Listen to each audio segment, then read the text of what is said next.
నమస్కారం. మన దేవాలయాలు కార్యక్రమానికి స్వాగతం.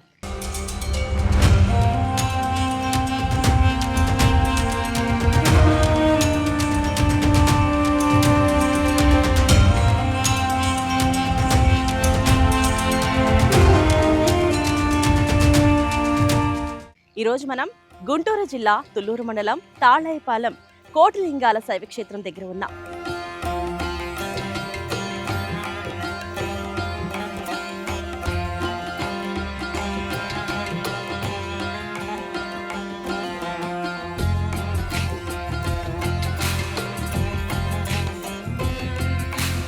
పవిత్రమైన కృష్ణానది ఒడ్డున నిర్మితమైన ఆంధ్రప్రదేశ్ గుంటూరు జిల్లా తుళ్లూరు మండలంలోని తాళయ్యపాలెంలో రాజధాని ప్రాంతమైన అమరావతికి చేరువలో ఉన్న శ్రీ రాజరాజేశ్వరి దేవి సమేత శ్రీ కోటిలింగేశ్వర స్వామి వారి ఆలయం ఉంది.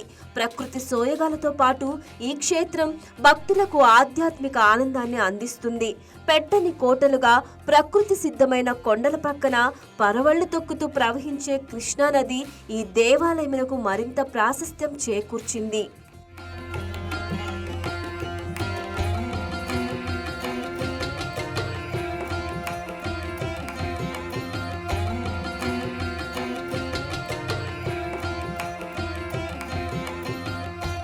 మరి ఈ శైవక్షేత్రం ప్రాముఖ్యత ఏంటో తెలుసుకుందాం రండి.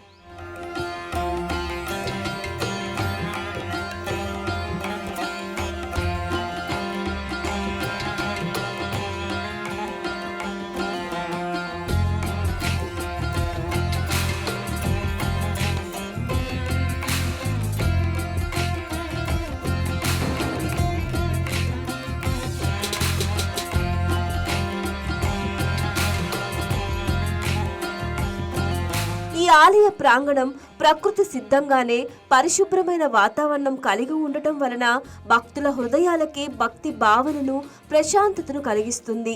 శ్రీ శివస్వామి వారి ఆధ్వర్యంలో నిర్వహించబడుతున్న ఈ దేవాలయం అమరావతి ప్రాంతంలో శైవ సాంప్రదాయాన్ని విస్తరించేందుకు భక్తుల కోసం నిర్మించబడి ఉంది.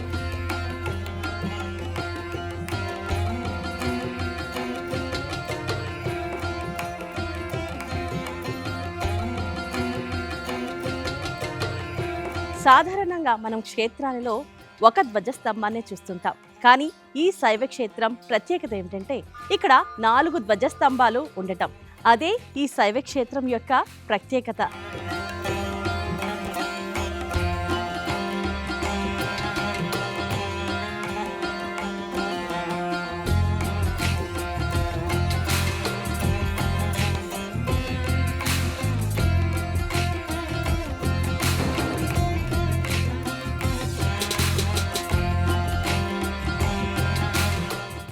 ఇక్కడ 7 ధ్వజస్తంభాలు ఉండటం ఈ క్షేత్రం యొక్క ప్రత్యేకత. దేవాలయంలో తూర్పు భాగంలో 4 ధ్వజస్తంభాలు, మిగిలిన 3 దిక్కుల 3 ధ్వజస్తంభాలు కలిపి 7 ధ్వజస్తంభాలుగా నిర్మించబడ్డాయి.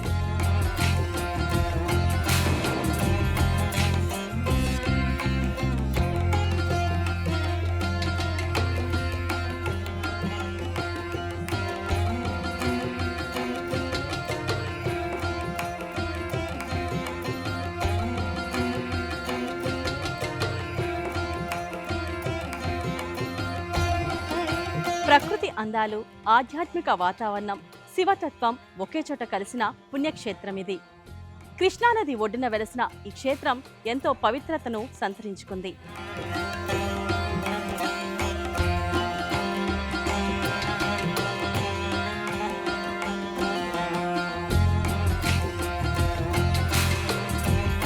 అత్యంత శిల్పకళా నైపుణ్యంతో రూపొందించబడిన ఈ క్షేత్రంలో నిత్యం పరమశివునికి భస్మాభిషేకాలు నిర్వహించబడుతూ ఉంటాయి. ఇక్కడ జరిగే శివారాధనలు భక్తులను ఆధ్యాత్మిక పరవశంలో ముంచెత్తుతూ ఉంటాయి.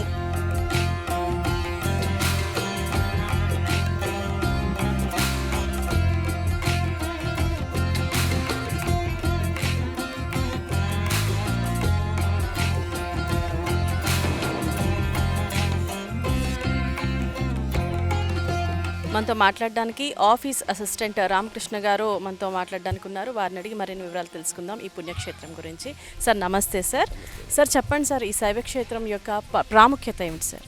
ప్రాముఖ్యత అన్న వాటికి గర్భరక్షాంబిక అమ్మవారమ్మ ఇక్కడే వెలిశారు. ఇక్కడ వచ్చేపాటికి అమావాస్యకి పౌర్ణానికి ఎక్కడెక్కడి నుంచో భక్తులు వచ్చి పూజలు హోమాలు అవి చేసుకుంటారమ్మా. ఇది వచ్చేపాటికి నక్షత్రవనం. ఏ రాశులకి ఏ నక్షత్రానికి వాళ్ళకి వచ్చి పూజ చేసుకుంటారమ్మా. ఇక్కడ వచ్చేపాటికి మెయిన్ టెంపుల్లో 3 గుళ్ళు ఉంటాయమ్మా. ఒకటి వచ్చి భూమిలో ఉంటుంది, ఒకటి వచ్చి మెయిన్, ఒకటి వచ్చి పైన. ఈ 4 ఏపులను వచ్చేపాటికి 4 శివలింగాలు ఉంటాయి. పాదరసలింగం, మరకట్లింగం, అట్లా 4 ఏపులు 4 ఉంటాయమ్మా. అటు వచ్చేపాటికి నాగబంధార్చన గుడి, అయ్యప్ప స్వామి గుడి, సాయిబాబా గుడి, కుబేరుడి గుడి, వారాహి అమ్మవారు ఇవన్నీ ఉంటారు.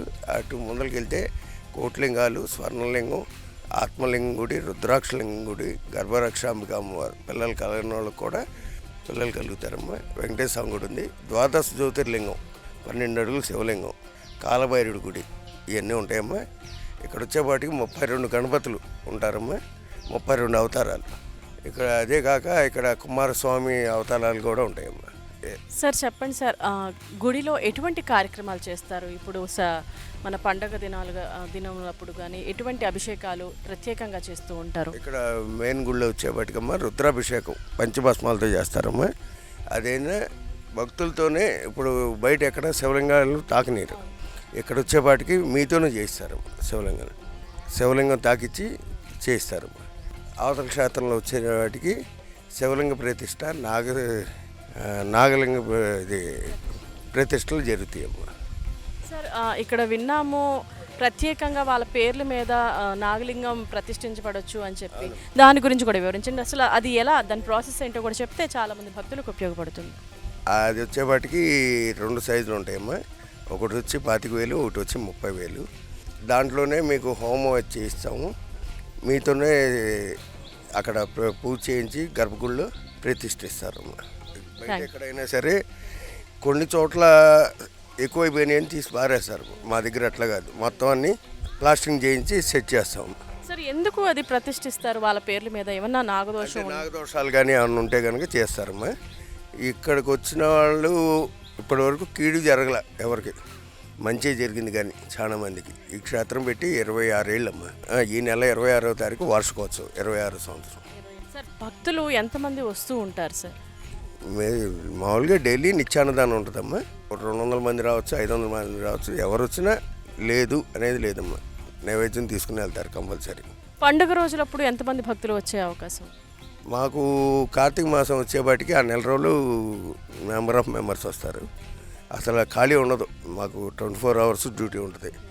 శివరాత్రికి వచ్చేపాటికి 5 రోజులు కార్యక్రమాలు ఉంటాయమ్మా. దానికి వచ్చేపాటికి రథోత్సవం అవన్నీ ఉంటాయి. అసలు ఆ టైంలో అయితే 24 అవర్స్ డ్యూటీ. థ్యాంక్ యూ అండి, థ్యాంక్ యూ సో మచ్.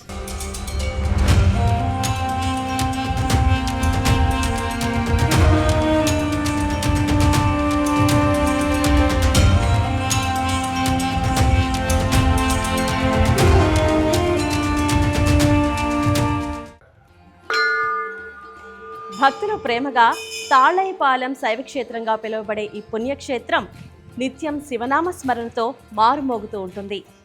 ఇక్కడ ప్రతిష్ఠించబడిన ఆ పరమశివుడు భక్తుల కోరికలు తీర్చే దైవంగా విశ్వసించబడుతున్నాడు.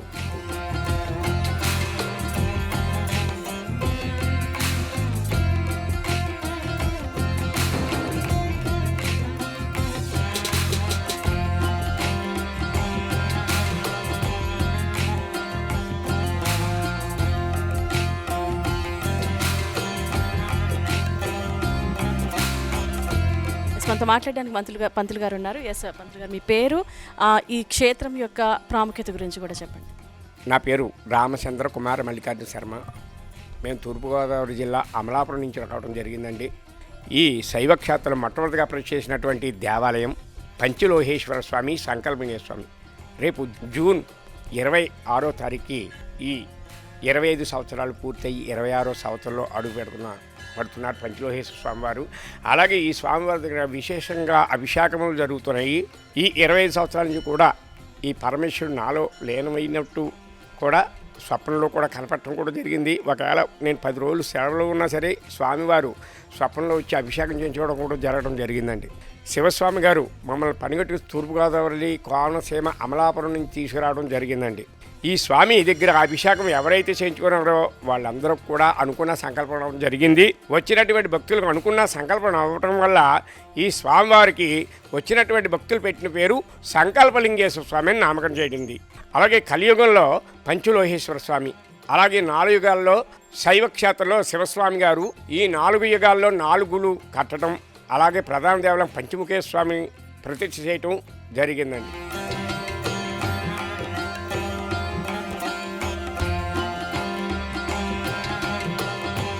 ఇక్కడ గోశాలలో 5 రకాల గోవులను భక్తులకు భగవంతునికి అనుసంధానంగా ఏర్పాటు చేశారు.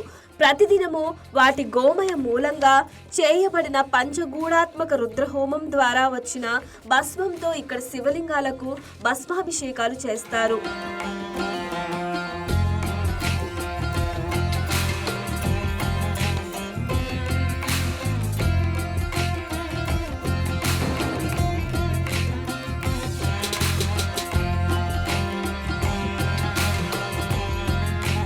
మరి ఈ శైవ క్షేత్రానికి 4 ముఖద్వారములైతే ఉన్నాయి. ముందుగా తత్పురుష కోటిలింగేశ్వర స్వామి తూర్పు ముఖమున, దీనినే ఈశాన్య లింగేశ్వర స్వామి అని అంటారు. మరి ఇంకొక ద్వారం వైపు వెళ్దాము రండి.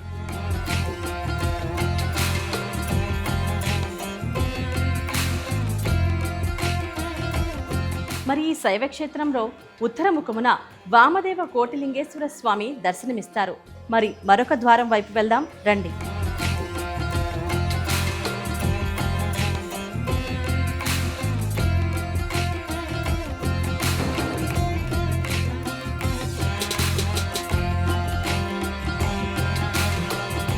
పశ్చిమ ముఖాన శ్రీ సద్యోజాత కోటిలింగేశ్వర స్వామి దర్శనమిస్తారు.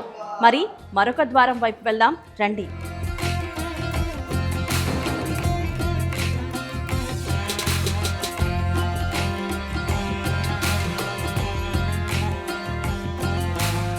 మరి ఇప్పుడు వరకు 3 ద్వారాలైతే చూసాం. ఇది 4వ ద్వారం. దక్షిణ ద్వారాన శ్రీ అఘోర కోటిలింగేశ్వర స్వామి దర్శనమిస్తారు.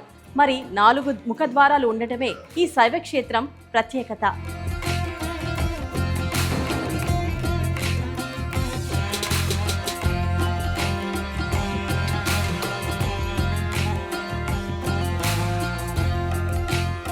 ఇక్కడ వెలసిన ఈ క్షేత్రం భక్తులకు ప్రశాంతమైన వాతావరణం, ఆధ్యాత్మిక అనుభూతి, ధ్యానానికి అనుకూలమైన పరిసరాలను అందిస్తుంది.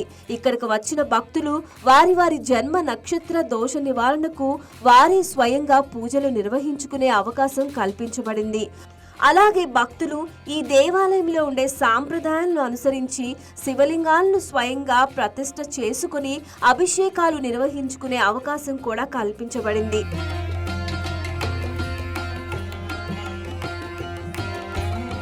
ఇక్కడ 1,000 శివలింగాలకు మూలమైన పంచలింగాలు ప్రతిష్ఠించబడ్డాయి. తూర్పు ముఖంగా ఉన్న లింగాన్ని తత్పురుష ముఖం, దక్షిణ ముఖంగా అఘోర ముఖం, పశ్చిమంలో సత్యోజాతము, ఉత్తరంలో వామదేవ ముఖము, ఊర్ధ్వ ముఖంగా ఈశాని ముఖంగా ఇక్కడ ప్రతిష్ఠించారు.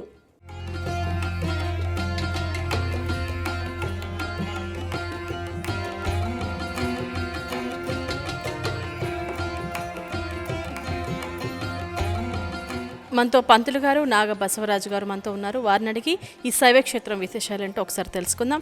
నమస్తే పంతులు గారు. పంతులు గారు చెప్పండి, శైవ క్షేత్రం విశిష్టత గురించి, అలాగే దాని ప్రాముఖ్యత గురించి మా వైకేటీవీ ప్రేక్షకులకు పంచుకోండి. ఓం నమ శివాయ. గుంటూరు జిల్లా తాలాయిపాలెం, తుళ్ళూరు మండలం, గుంటూరు జిల్లా తాలాయిపాలెం శ్రీ కోటిలింగ మహాశైవ క్షేత్రంలో శ్రీ రాజరాజేశ్వరి సమేత శ్రీ కోటిలింగేశ్వర స్వామివారి ఆలయం. స్వామివారు వచ్చి పంచముఖాలతో వెలిసి ఉన్నారు. ఇక్కడ స్వామివారికి వచ్చి స్వహస్తాలతో స్వయంగా అభిషేకం చేసుకోవచ్చు. గర్భాలయంలోకి వెళ్ళి స్వామివారు వచ్చి రాజరాజేశ్వరి సమేత కోటిలింగేశ్వర స్వామివారు, పంచముఖేశ్వర స్వామివారు. ఇక్కడ అయ్యే 1,000 శివంగ ప్రతిష్ఠకి స్వామివారు మొత్తానికి మూల విరాటు. అలాగే తూర్పు ముఖం వచ్చి తత్పురుష ముఖము, దక్షిణం వచ్చి అఘోర ముఖము, పశ్చిమ ముఖ ద్వారం వచ్చి సజ్జోజాతము, ఉత్తర ద్వారం వచ్చి ఉత్తర ద్వారముఖంగా వామదేవముఖము, ఊర్ధ్వముఖంగా ఈశాన్యముఖంగా చెప్పబడింది. అలాగే ఇక్కడ స్వామివారికి వచ్చి 7 ధ్వజస్తంభాలు ఉంటాయి. తూర్పు వచ్చి 4 ధ్వజస్తంభాలు, అలాగే ఉత్తరము, దక్షిణము, పడమర కూడా, దక్షిణము, ఉత్తరం కూడా ధ్వజస్తంభాలు ఉంటాయి. 7 ధ్వజస్తంభాలతో, పంచనందులతో, అష్టద్వారపాలకులతో శ్రీ రాజరాజేశ్వరి సమేత కోటిలింగేశ్వర స్వామివారు వెలిసి ఉన్నారు. అలాగే భూగర్భాలయం వచ్చి అన్నపూర్ణాదేవి సమేత శ్రీ విశ్వేశ్వర స్వామివారమ్మ రజితలింగము. కింద స్ఫటికలింగము, ఏకాంగుల స్ఫటికలింగంలో కోటిలింగాల భాగంగా కింద ఏకాంగుల స్ఫటికలింగాలు ఉంటాయి. అలాగే భద్రకాళి సమేత వీరభద్ర స్వామివారు ఇక్కడ వెలిసి ఉన్నారు స్వయంగా. పంతులు గారు, అభిషేకాలు ఏమేమి జరుగుతూ ఉంటాయి స్వామికి? స్వామివారికి వచ్చి నిత్యం అభిషేకం వచ్చి పంచభస్మాలతో అభిషేకం చేపిస్తాం. అంటే పంచభస్మాలు అంటే క్షేత్రము గోశాల ఉందమ్మా. ఆ గోశాల 5 రకాల గోవులు ఉన్నాయి. ఆ గోవుల గోమయము తీసుకొని అందులో పంచామృతాలు కలిపి అవి పిడకలుగా వేసి అవి అయిన తర్వాత పంచగుండాత్మక రుద్రహోమం చేసి ఆ వచ్చిన విభూని ఇక్కడ స్వామివారికి అభిషేకంగా ఇస్తారు. విశేషమైన ఫలితము. తర్వాత స్వామివారికి అన్నాభిషేకం చేస్తాము. అలాగే ఔషధాల అభిషేకం అంటే 100 రకాల వనములతో అభిషేకం కూడా చేపిస్తాము. పంచనందులకి ప్రతి మాస శివరాత్రి నుంచి ప్రదోష కాలంలో ఇక్కడ పంచనందులకి అభిషేకం చేపిస్తాము.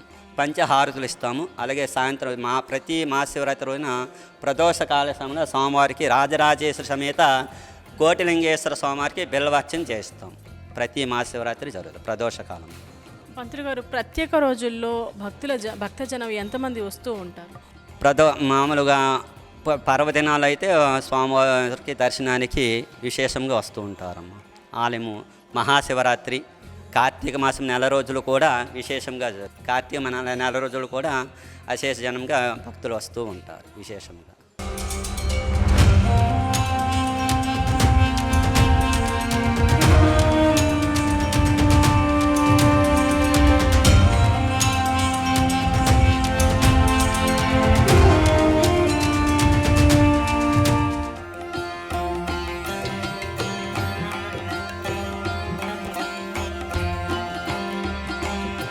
స్వామివారిని 4 ముఖద్వారాల ద్వారా దర్శించుకున్నారు కదా.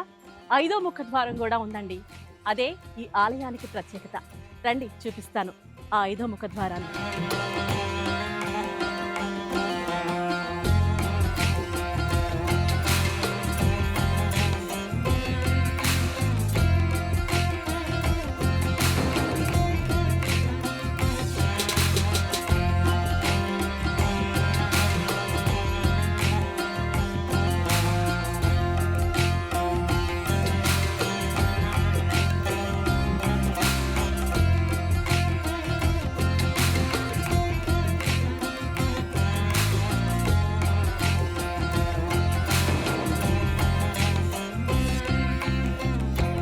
ఈ క్షేత్రంలో భూగర్భంలో ఒక శివలింగము, భూ ఉపరితలం మీద ఒక శివలింగము, ఊర్ధ భాగంలో ఒక శివలింగము ప్రతిష్ఠ చేయబడ్డాయి. భూగర్భంలో ప్రతిష్ఠించబడిన శివలింగము అన్నపూర్ణ సమేత శ్రీ విశ్వేశ్వర స్వామిగా, అక్కడ రజిత లింగము ప్రతిష్ఠించబడింది.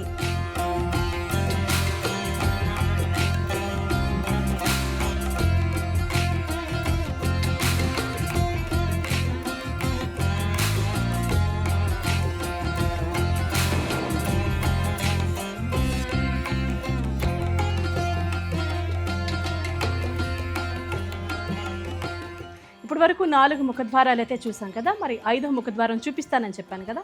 ఇక్కడ అద్దం లోపల నుంచి కింద స్వామివారిని దర్శించుకోవచ్చు. ఇదే ఈ 5వ ముఖద్వారం. ఇక్కడే శివ పంచాక్షరి అమ్మవారు కొలువై ఉన్నారు.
చూశారు కదా, శైవ క్షేత్రం గురించి కొన్ని అయితే చూసాం. మరొక ఎపిసోడ్లో ఇంకొన్ని చూద్దాం. అంతవరకు చూస్తూనే ఉండండి YK TV.